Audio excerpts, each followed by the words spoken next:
Welcome to Grandma Magic, a podcast from the Grandmother Collective.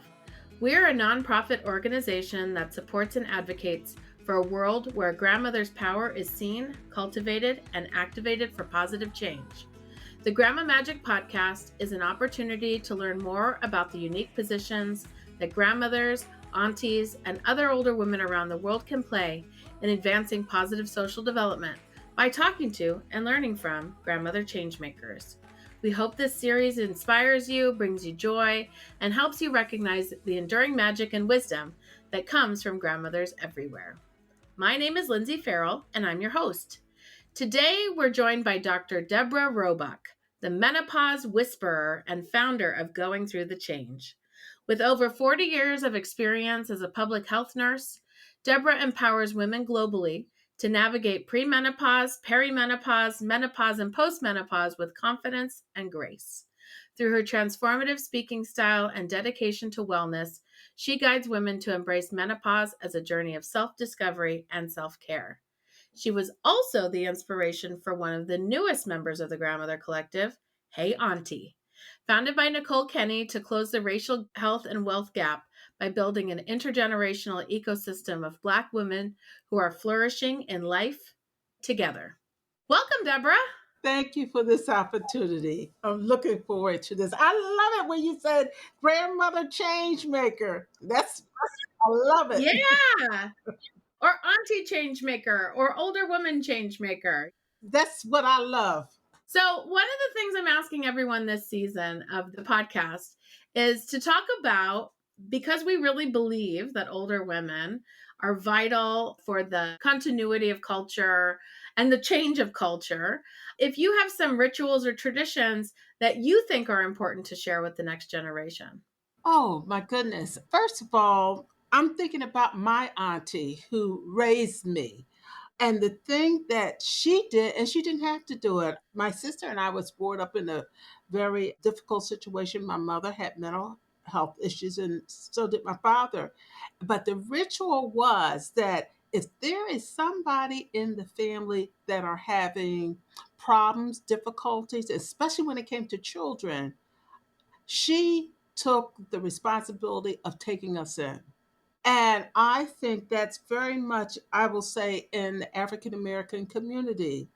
If somebody else can't handle this child, you'll become the auntie and you'll take that child in and you'll raise that child and love that child. And so that's something that happened for me, but I see it happen oftentimes in many situations, especially grandmothers are now taking their grandchildren and raising them. I know you're in the Philly region. So, we have something like 30% of the kids in the school district here who are living with a grandparent, most likely a grandmother. So that's a very, very common situation that we find in today's society. But you're saying that that's historical. Very much historical. And one of the things during the slave trade, when families were divided, especially when they came to this country on the various plantations, you would have children coming in. And the women will assume the responsibility of being the auntie and welcoming that child and loving that child. And so that's very much taken, even in West Africa, when I've done mission work. I didn't know who the real mom was, quote unquote, because everybody was all together working with all the children. And the only way you knew who the mother was is because they didn't call her by her first name. They called her by the name of the child. And that's when I knew who the real mom was, the birth mom, I should say. The birth mom, yeah. But otherwise, they're the children of the community. And the women are the grandmothers or the mothers of the community. So, okay, I want to hear first off this journey to be the menopause whisperer. Like, what has been your journey in life to reach this stage? And maybe as part of that, share a little bit about what you're working on. Let me just say, for over close to 50 years now, I have been a nurse. I started off as a nurse in labor and delivery. went on to graduate school, became a clinical specialist in women and children's health, and then moved on to be public health administrator for the city of Philadelphia for women and children. At one point, I became 60 years old. And it was time to retire because also at the same time, my husband had prostate cancer. And after he passed, I wound up with breast cancer. And after that point, I said, wait a minute, I just finished my doctoral program. What am I going to do? But what I found out as I moved out of that employment situation where people would say, okay, this is Deborah Roebuck, she's doing this and this and this, they would listen to whatever I had to communicate. Once retired, silence, crickets. People would not see me in the same. I said, well, what in the world is going on? And so I wind up being with a group of women. They said, start your own business. Even my doctor said, Deborah, you put all these years out there, do your own thing. And in the midst of that, I said, well, I'm menopausal, I'm going through the change. And that is how my business became going through the change.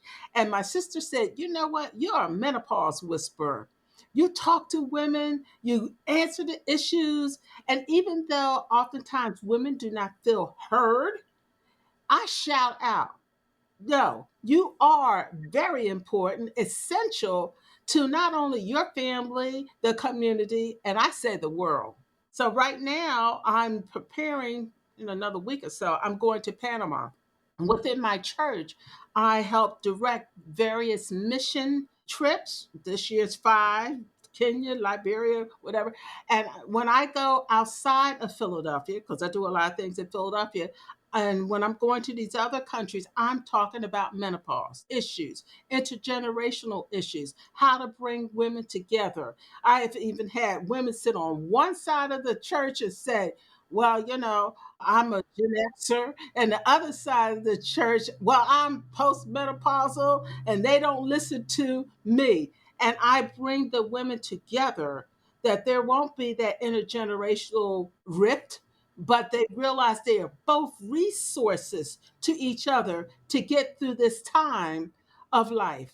It's so interesting. We hear so much that menopause or the age of 50, 55 leads to invisibility that you've indicated that you felt not just upon retiring, but also in life that there's this feeling that you've reached an age where people don't see you anymore. They don't ask you for advice. They're not seeking your wisdom in the same way. And at the same time, and I wonder if this is true for you, with that comes a lot of power, the power to be a bit more bold than you used to be, the power to say things that you would not have said before. I think one woman once told me, like, my reputation is fine. Now I can like put out the sign that I've always been afraid to put out because in the invisibility, it is also like a chance to be my true self.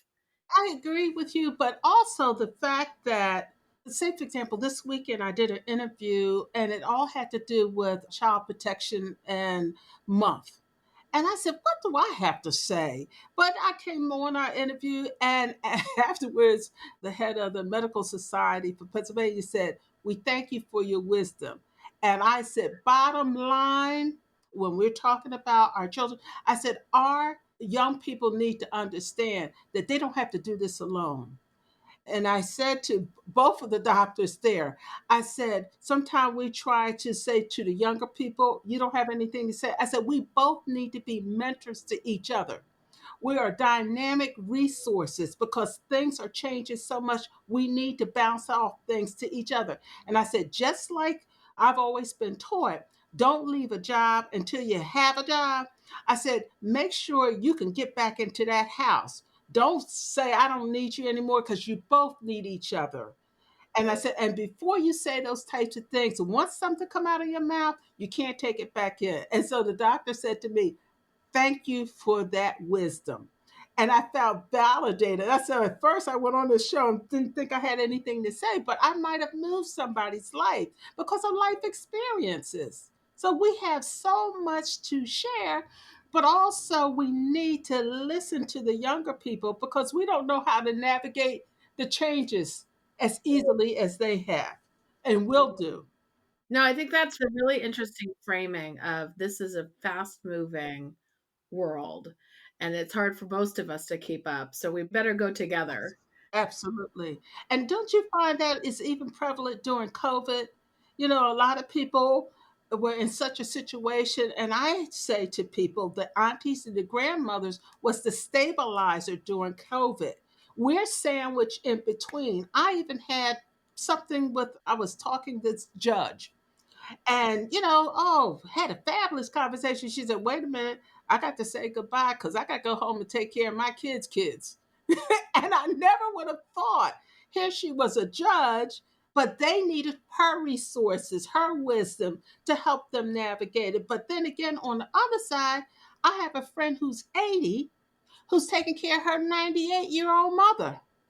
Okay? So we're living longer. Even in the workplaces, you can see 5 generations in a workplace. So you better learn how to start talking to each other and appreciating one another. And I think we also saw during COVID when families got separated and the grandparents or the grandmothers were not in contact with their grandchildren because of fears of being sick or other things, that now we're also kind of dealing with the aftermath of that, which is loneliness, isolation, disconnection. But I would say in that, call people back up. Act like you know. To say, listen, we haven't talked since A, B, and C and D. Let's bury all that mess and let's come back together. I mean, I taught my nieces during COVID. Miss So and so around the corner needs you to go to the pharmacist. Miss So and so doesn't have food. Let's go. And we walked all up and down the streets taking food to different people. And I taught them the importance. I said, I want you to learn this now. I said, because I'm not going to be here always.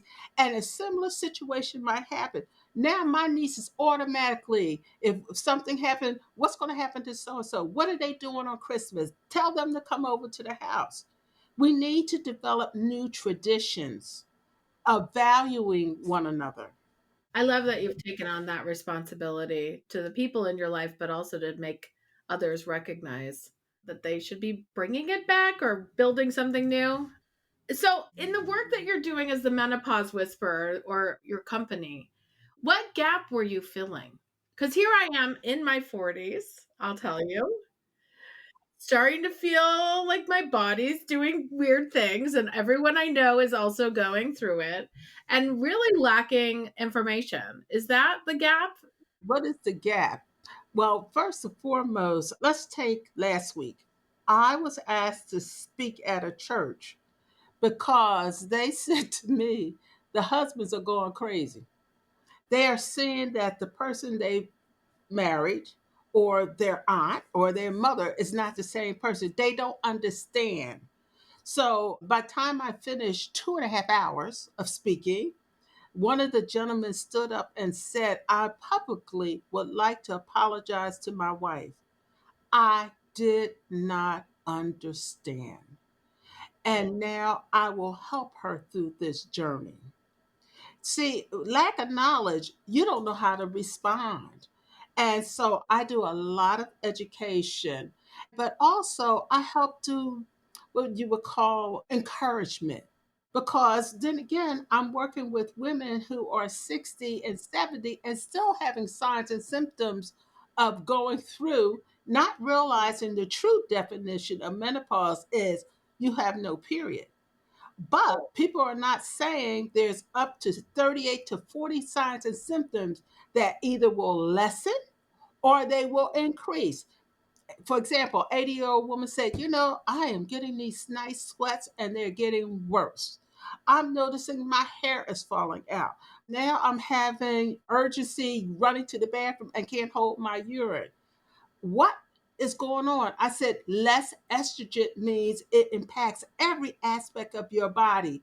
And that's what I did at this one workshop. I developed an assessment sheet. Let's look at what is impacting you and let's set up a lifestyle change, number one, going to the doctor. Because most women, once they have a baby, they stop going to the GYN. Stop. And I told them, no more stopping. You still go. Even if they tell you at 65, we no longer are doing pap smears. Well, pap smears is one aspect of GYN, but nobody talks to you about the increased infection, especially urinary infections in that area, irritation with soap. Your whole hormone environment has changed down there. So that's a new you. I said, get a mirror and look down there. See how healthy it is down there. I said, because how do you present this to your healthcare professional if you don't know? You're really speaking about things that are embarrassing or that many people don't want to talk about. Is that right? My thing the other week was vaginal dryness. Now, I'm sorry if that's a little bit technical, but that is a major issue that people will whisper about. But it's an issue that, and I'm not talking sexual, just the fact that the environment is different and you are now feeling, oh, something is not right. But who do I say this to? Who do I talk to? How do I get Mhm. relief? And they'll suffer in silence. Absolutely. They said at least 30% of the women won't even say anything to anybody. Almost like I'm brave. I don't need to share this information. And I say just the opposite. You better open your mouth and say something. Don't suffer needlessly. Get that issue addressed. You know, it's so interesting the stages of becoming a woman. Many of my friends will admit that we did not know what it was like to have a child until we were in the process of having one. Even our preparation for our first menstruation was not done in a way that was open about the realities of it all. The information that is being passed down is not making its way into sort of regular discourse or regular conversation. And I'm a modern, like youngish woman that was not raised during what would seem to be a time when we should be embarrassed about these things, and yet they persist. And think about it now. Most young people are starting their period at 8, 9, and 10. Now, when I grew up, I'll be 70, 12, 13, 14. But now, 8, 9, and 10? Oh my goodness. How do we start having these conversations? Now, when we went through school, the Kotex company used to produce little booklets to teach us how to check off the dates, look at how much our period was, and that kind of thing. I don't know now because I'm, of course, I'm not in elementary or junior high school, but I don't know if that conversation has continued. And most people will say, if anything, they'll just talk about reproductive health, not getting pregnant. But after that, the conversation decreases.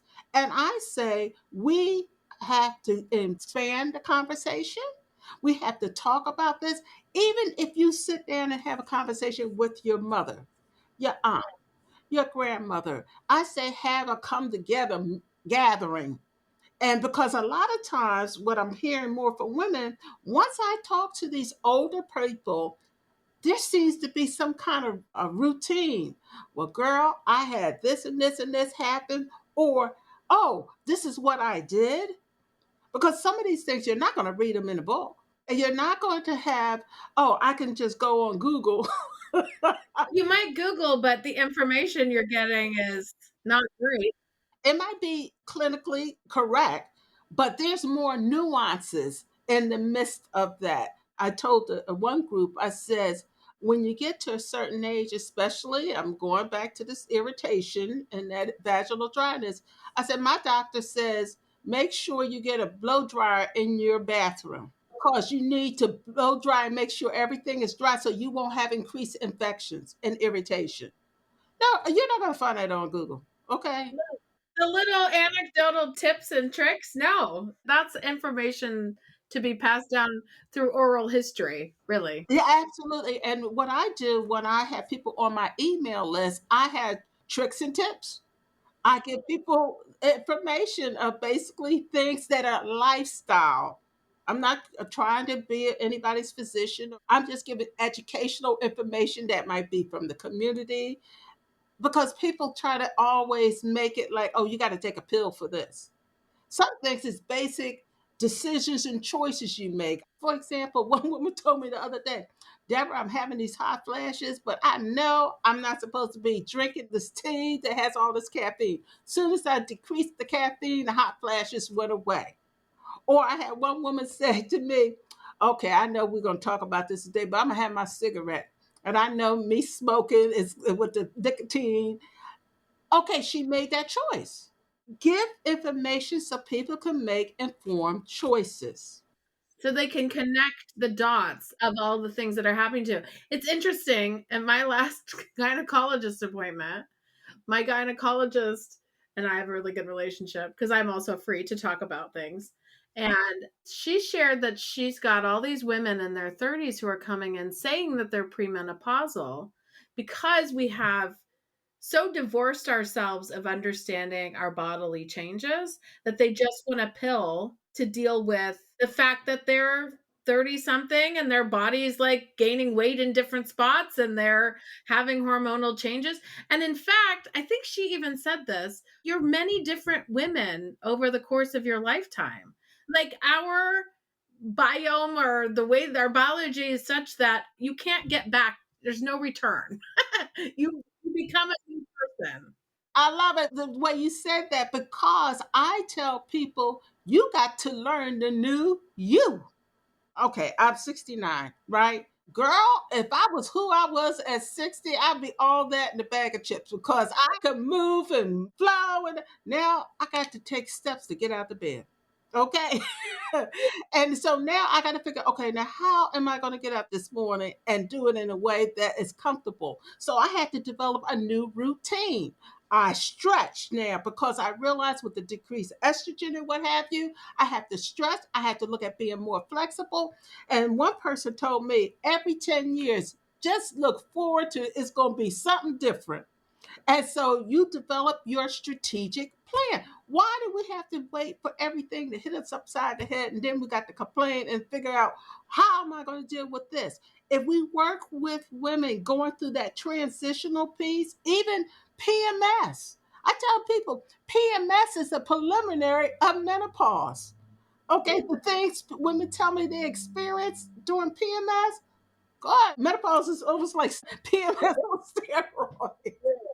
And what can you be doing now? Exercise, nutrition, developing relationships with people, because stress will accelerate. Say, for example, hot flashes. People tell me I'm under stress. I start getting these hot flashes. And what can I do? I said, what is your recourse? Maybe you need to just sit down and talk to somebody. Say, girl, I got a hot flash today. What are you doing? Oh, you're doing that? Okay, I'm going to try that. So you don't feel hopeless. That you're not alone, which if you're telling me 30% of people don't talk to anyone ever, which means that they're not talking to their spouse, they're not talking to their friends, they're Googling alone, maybe. And I'm gonna tell you what some people are doing. They're using AI to have conversations. Oh, I got this today. What do you think? I'm not mentioning any names, but I know people who are doing that. And I would say they're having full length conversations. Okay. My thing is treasure. And I tell younger people this, I have friends easily that I have been a friend with for over 20 years. I went to the doctors with a friend of mine, and the doctor said she's not sick. And I said, listen, I've known her since she was 6 years old and she's 67. I'm telling you, I know her. This is not right. That night, the doctor went on and did the blood test, called her in. She emergency in the emergency room because the results came back, and did surgery on her that night. You need to keep friends who know what you look like, how you act, because those nuances could be the very thing that move between wellness and illness. Treasure those friends. Embrace those people that have been your friends. Trying to develop friendships with girls in their 30s. I say girls, young women in their 30s. Okay, because I could be the grandmothers. I'm getting ready to go to Panama with a group of young ladies who are in their 30s. and they call me Miss Deborah. Okay. But I want to become their friends because I want them to keep me on point as well as I keep them on point. Yeah, I can see why you were the inspiration for Hey Auntie, who Nicole Kenny, when we chatted with her, she kept saying it's about stages, not ages, which is where I've got this idea. I've been thinking and doing on it about, we are these different people, and I've heard it now from several folks. But this idea that also how we relate across generations is really important. And we've heard this over the last years of the Grandmother Collective about making sure that you're actually befriending older and younger for all the way, not just wisdom, but all of the ways that people take care of each other. And that's an incredibly human thing to have done. Absolutely. And one of the things when I went to the continent, to Africa for the first time, I noticed all these women together in the kitchen. Now, it wasn't the kind of kitchen we talk about a kitchen. And I said, well, in the United States, women don't want you in her kitchen. And they looked at me, are you crazy? Why you feel like you got to do everything by yourself? All of us are here in the kitchen and we all doing it. They weren't going to stress themselves out.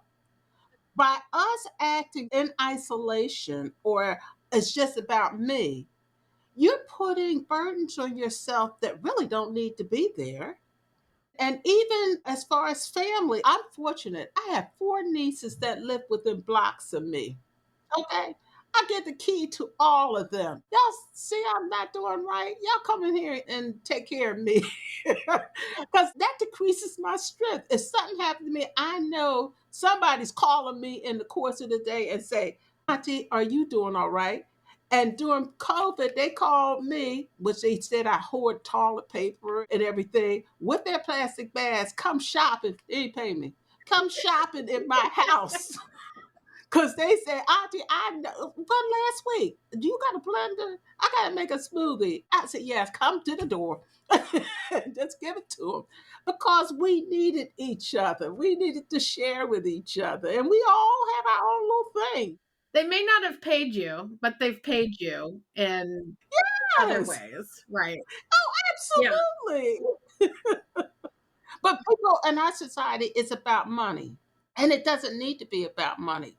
It's about sheer desire to support each other, share resources, and then that's where the value is. That's what I want people to understand. And that's where the grandmoms, aunties are valuable. See them as valuable. And I'm going to tell you, and they will see you too as valuable to their lives.